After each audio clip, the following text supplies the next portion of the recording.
L'astrolabe est un instrument scientifique très ancien. Il est à la fois un instrument de mesure du ciel et un instrument de calcul.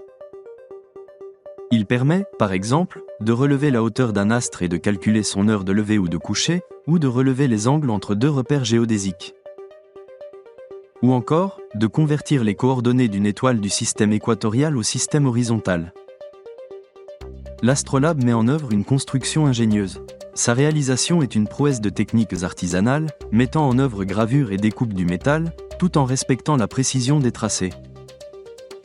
L'étude des astrolabes permet d'aborder des disciplines variées, telles que la géométrie, l'astronomie, l'histoire des sciences, la navigation, et les techniques artisanales de réalisation pratique de l'astrolabe.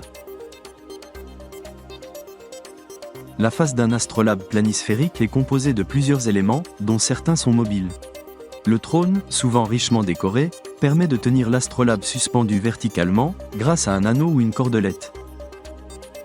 Le limbe est une couronne en relief, bordant l'astrolabe. Il est gradué en degrés et en heures. La règle tourne autour de l'axe central, et permet de pointer un élément sur le limbe, ou une graduation du tympan. Le tympan, sur le fond, est gradué pour une latitude donnée. Un astrolabe était en général fourni avec plusieurs tympans, pour s'adapter à différents lieux. L'araignée tourne autour de l'axe, et représente la voûte céleste tournant autour du pôle. Elle possède un cercle écliptique, gradué en longitude écliptique, avec les symboles zodiacaux. Les pointeurs d'étoiles indiquent la position des principales étoiles brillantes. L'araignée de l'astrolabe planisphérique est en soi une œuvre d'art. C'est l'élément sur lequel le facteur de l'instrument a laissé s'exprimer sa créativité. Le dos de l'astrolabe comporte une alidade tournante, qui permet de pointer un astre, grâce à ses deux pinules. L'alidade permet aussi de repérer une graduation sur le calendrier du limbe. Ce calendrier donne la longitude écliptique du Soleil tout au long de l'année. Le carré des ombres est une abaque, facilitant la mesure de hauteur de bâtiments ou de collines. Les arcs des heures inégales, aussi appelées heures temporaires, permettent de se repérer dans la journée. On trouve aussi parfois des abaques, comme la table des sinus, cosinus, ou la courbe d'équation du temps, ou encore d'autres tracés. Le calendrier est en général la première chose que l'on utilise dans un astrolabe. Connaissant la date du jour, on positionne l'alidade sur cette date et on lit la longitude écliptique du Soleil correspondant à ce jour. Sur le dos, on trouve parfois une courbe d'équation du temps. Un côté de l'alidade est gradué en minutes. On obtient ainsi la valeur de l'équation du temps en fonction de la date pointée.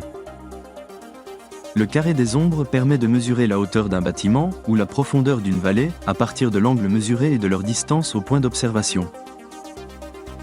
C'est un système de règles de 3 avec une double graduation sur 10 ou sur 12. Le système par 12 était plutôt utilisé par les anglo-saxons.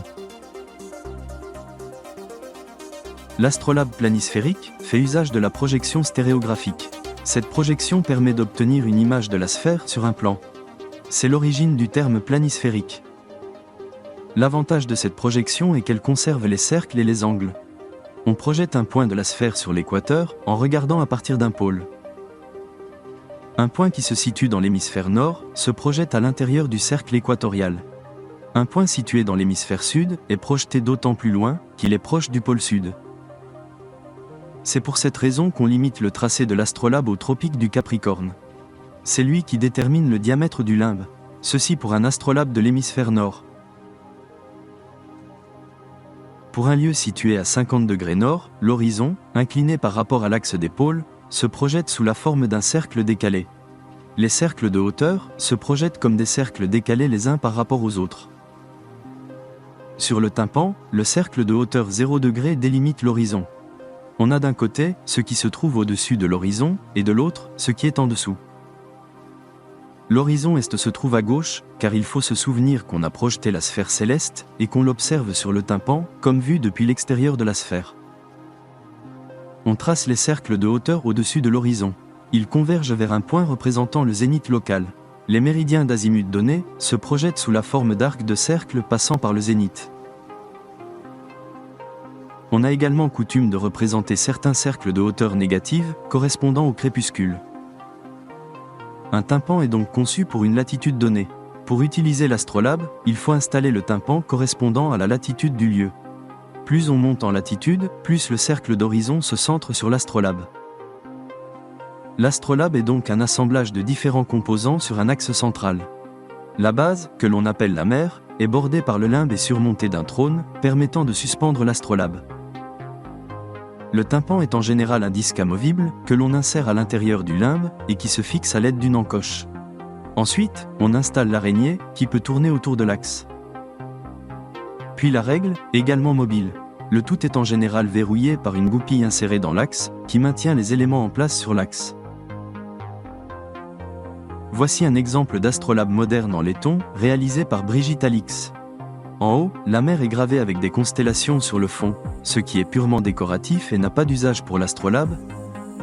Les tympans en bas, à droite et à gauche, sont gravés sur les deux faces, offrant donc 4 latitudes, 41 degrés, 44 degrés, 47 degrés et 50 degrés, ce qui couvre toutes les latitudes en France. L'araignée posée entre les tympans est finement découpée. En haut à droite, la règle, que l'on placera au-dessus de l'araignée. En haut à gauche, l'alidade, qui est utilisée sur le dos.